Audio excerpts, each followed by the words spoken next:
Hello, welcome to another update video. As you can see, it looks a lot different there. I have these wires will eventually go to some driver transistors that will be placed here, and you can see the new copper bus lines now installed.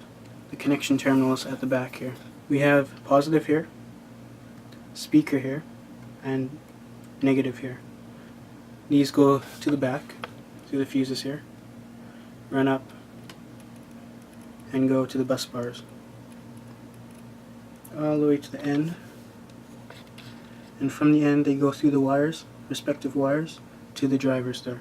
So these drivers are on the fused bus back here, as well as the outputs.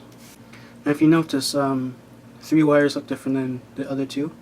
That's because these wires here are the actual driver bases, or sorry, the driver emitters, but these are the output base wires.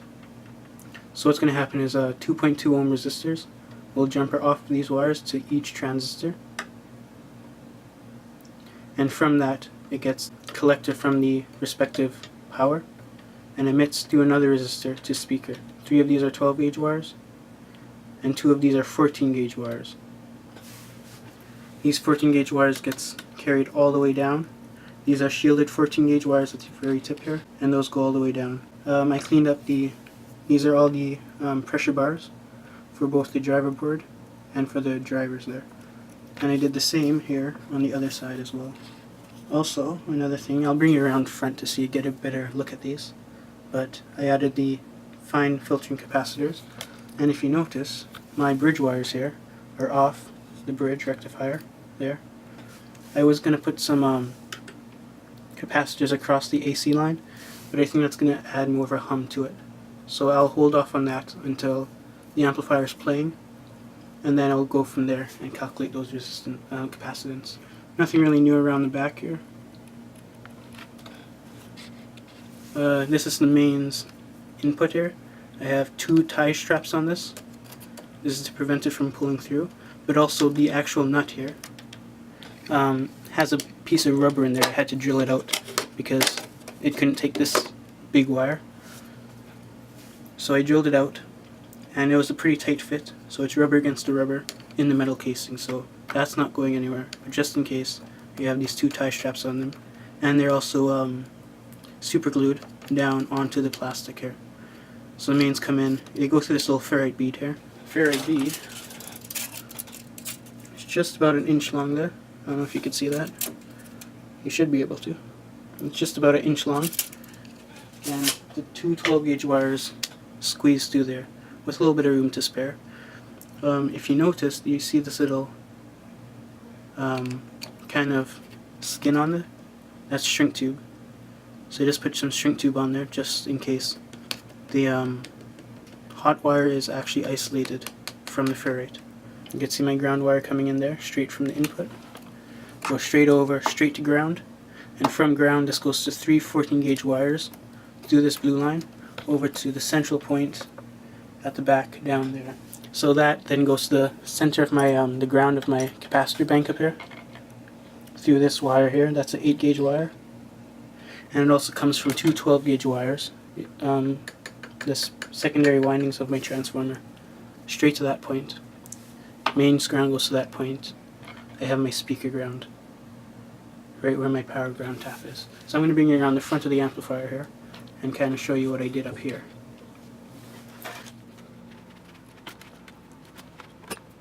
Alright, so here we are at the cat bank. So I added these capacitors to it. The blue ones here are 103 and the brown ones here are 104. I resoldered pretty much everything here because everything gets hot. So I just wanted to make sure everything was resoldered. So this is resoldered, the main point for this whole network here. This point is resoldered, and all these resistors. This is the main ground wire. This is an 8 gauge wire. It comes all the way down and goes right underneath here and goes to the main point right around here at the bottom right hand corner there. Here you can see some point wiring here. Alright, so these are the drivers. There you go, NT2329. This one is a bad driver. you could see a point where it actually arced. It arced to the frame here. And in fact, you may have seen that earlier on this. You can see it right here. That's the arcing spot. That's not a hole, that's just arced. So this was sitting here, and it arced to there. Basically, these are going to sit in the exact same spot. I did sand this, so it's nice and smooth. When you put the mica down on this, it'll be fine. This will sit in here something like this. Everything lines up there. This will be the base. So what this is, here, I could just do this. That's a 20 ohm resistor. This is coming directly from my driver board. It's going through this wire and through this wire and goes all the way down. So this will be connected to the base of the other transistor here. That's the only thing that gets connected to the base, so I'll just slide this piece down on it and it'll be shielded. So this wire here comes across and it goes down to these wires. There's something else that's new. Okay, so you can see the wire down here better. So this is the wire that drives it. You can see two black wires come off of this. One goes to ground here. It's tied up here to ground, right here. And one goes to the negative here. The other red one goes to positive drive, and the yellow one goes to speaker. That's a standard 4-pin Molex connection. Alright, so as you can see, I have some of the standoffs here in place. There's one down here with a bolt on there. There you go. And it goes all the way back to the end there, where you have another one down here. I'm going to be putting in one more just on camera, just to show you how you put them in. It's pretty repetitive. I have 6 on this side, 6 more here, 6 are going to be down on this side here, and then 6 more over there. And then the U channel bar will sit down on this, and transistors will come in here. The transistor layout can be 2, 2, 1, 2, 2. So that's a total of 9 transistors. Well, 18 transistors per side at maximum. I will be putting in 1, 1, 1, 1. So I'm just going to be using 5 of the spaces there. Alright, so I'll be putting in this one then. So to put them in there, they're quite simple. You need a few tools. So once I drilled the hole, I tapped the hole. So all these holes are now tapped, ready to go in for the both sides. I'm going to need a crescent wrench,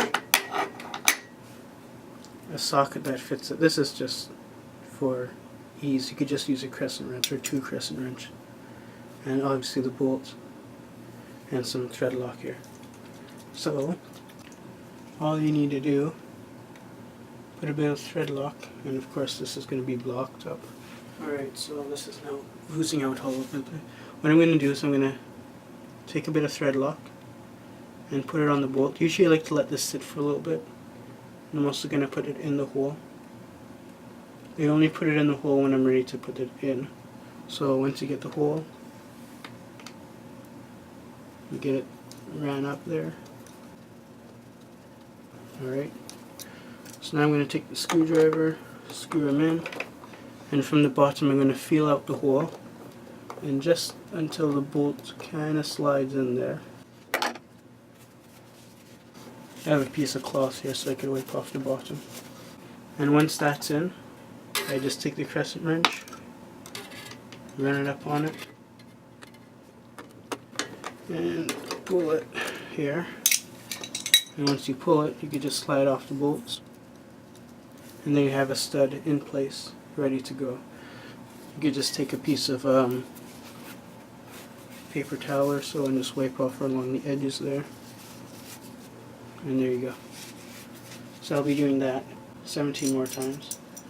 And then once all these studs are in, and they're all thread locked down, I'm going to clean up the amplifier one more time. I'm going to take out the rear board here. I'm going to take out the rear board, clean it out one more time. Make sure the board is nice and clean. And then start assembling everything out again. So until then, stay tuned for the next installment of the series, and have a good day. Make sure to like or dislike, comment and subscribe. Thanks for watching.